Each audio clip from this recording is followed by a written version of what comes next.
Hello YouTube, Triumph Guy here today, and I'm going to show you how to change the cabin filter on this 1999 Renault Clio 1.4. So let's get to it. So looking at the engine bay, should just be under this side here, okay? Remove this bit trim just up to there, and then you should just push these in and pull this up like this. Should then just undo these two little bolts here. Now remove the cover, like so. All you're going to do is just remove the filter. It can be a little bit of a pickle, but it does come out. You slide it towards yourself and then pull it upwards.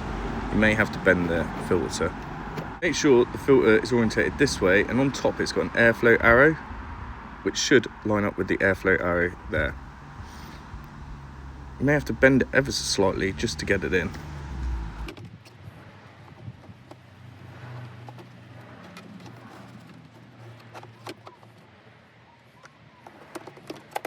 Place the 8mm, the 6mm screws, and then put the panel back on.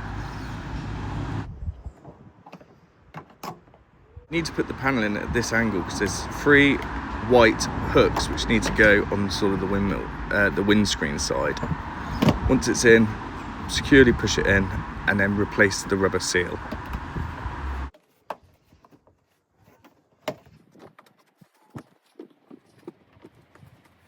So thanks very much for watching. Please like and subscribe. If you've got any questions, put them in the comments. Also, there's going to be a playlist for this vehicle for all maintenance. So yeah, see you on the next one.